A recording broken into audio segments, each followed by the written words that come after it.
Football বিশ্বের সবচেয়ে বড় দ্বৈরথ আর্জেন্টিনা বনাম ব্রাজিল। এই লড়াইয়ে দুই দেশের খেলোয়াড়রাও সাধারণত পরস্পরের প্রতি রেশ রেখে চলে, কিন্তু কিছু সম্পর্ক এই দেয়ালের উপর থেকেও পথ খুঁজে নেয় হৃদয়ের ভিতর দিয়ে। তেমনই এক গল্প আজ বলছে লিও আফোনসো নামের এক তরুণ ব্রাজিলিয়ানের। নিজের চোখকে এখনও বিশ্বাস করতে পারেন না আফোনসো, যার খেলা দেখে বড় হয়েছেন, যার পোস্টার ছিল শোবার ঘরের দেয়ালে, যাকে একসময় টিভিতে দেখেই ফুটবলের প্রেমে পড়েছিলেন। আজ সেই লিওনেল মেসি তার পাশে দাঁড়িয়ে থাকেন একই মাঠে। মেসির সাথে জার্সি পরে নামা, একসঙ্গে মাঠে দাপিয়ে বেড়ানো, প্রতিদিন তার কাছ থেকে শিখে নেওয়ার সুযোগ, সবই যেন স্বপ্ন।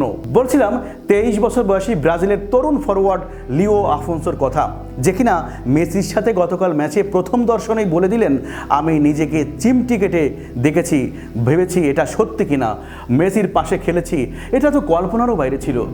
একজনের নাম লিওনেল মেসি, কাছের মানুষদের কাছে তার নাম লিও। আরেকজনের নাম হচ্ছে লিও, পুরো নাম লিও আফোনসো। মেসির সঙ্গে তার এইটুকুই যা মিল। অবশ্য মিল আরেকটি আছে, সেটি বলার আগে এটুকু জেনে রাখুন, ফুটবলে দুজনের জন্মস্থান দুই চিরবৈরী দেশে। মেসির দেশ তো সবার জানাই আছে আর্জেন্টিনা, আর আফোনসোর দেশ হচ্ছে ব্রাজিল। এবার সেই মিলটা বলা যাক। ইন্টার মায়ামিতে তারা দুজনেই সতীর্থ। আফোনসো অবশ্য মায়ামিতে মেসির বিশেষ এক সতীর্থ, কারণ ইন্টার মায়ামির স্কোয়াডে আফোনসোই একমাত্র ব্রাজিলিয়ান খেলোয়াড়। হার্ড রক স্টেডিয়ামে আজ ক্লাব বিশ্বকাপে পালমেইরাসের বিপক্ষে মায়ামির 2-2 গোলে ড্র ম্যাচে স্কোয়াডে ছিলেন 23 বছর বয়সী এই ফরওয়ার্ড।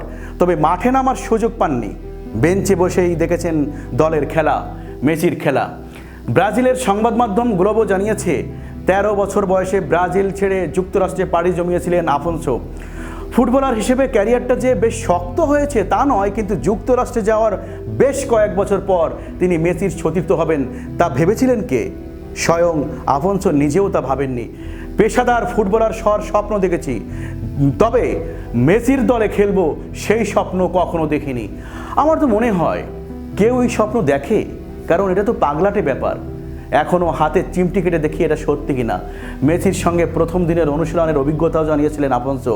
ভাবছিলাম অনুশীলনে কি তাকে দেখব। তিনি অনুশীলনে আসার পর আমি স্রেফ জমে গেলাম। অনুশীলনে তিনি পাস দেন আমাকে, আর আমি ভাবি অবিশ্বাস্য। কখনো ভাবিনি মেসির সঙ্গে দেখা হবে আর তার সঙ্গে আমি খেলবো। তিনি যা করেন সেটা বলা কিংবা বোঝানোর মতো ভাষা আমার নেই।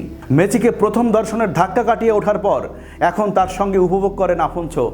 মেসি কোনো পরামর্শ দিলে সেসব বেদবাক্যের মতো অনুসরণ করেন। তিনি বলেন, যখনই আমি বল পাবো তুমি তির্যকভাবে দৌড়াবে, তাহলে তোমাকে দিতে পারবো কিংবা জায়গা তৈরি করতে পারবো। বুস্কেটস বলেন, যখনই মেসি বল পাবে তুমি দৌড়াবে, কারণ সে জানে বলটা কিভাবে তোমার পায়ে তুলে দিতে হবে। মেসি যে শুধু প্রতিভার নাম তা নয়, বরং একজন মানুষ হিসেবে কতটা বিনয়ী তা বলতে আবেগ আটকে রাখতে পারেন না আফোনসো। তার কথায় মেসি শুধু একজন কিংবদন্তি নন, তিনি একেবারে আমাদের মতোই সাধারণ একজন। আমার ভুল হলে হাসি মুখে শেখান, পাশে দাঁড়ান। তার মতো মানুষের সঙ্গে খেলতে পারা জীবনের সবচেয়ে বড় পাওয়া। তো বন্ধুরা, এই ছিল আজকের মতো প্রতিবেদন। আমাদের প্রতিবেদন যদি আপনাদের ভালো লেগে থাকে তাহলে আমাদের ইউটিউব চ্যানেলটি সাবস্ক্রাইব করবেন এবং ফেসবুক যে পেজটি আছে সেটি ফলো দিয়ে আমাদের সঙ্গেই থাকবেন। শীঘ্রই নতুন আরেকটি প্রতিবেদন নিয়ে আপনাদের সামনে হাজির হব। ততক্ষণ ভালো থাকুন, সুস্থ থাকুন এবং আমাদের সঙ্গেই থাকুন। ধন্যবাদ সবাইকে।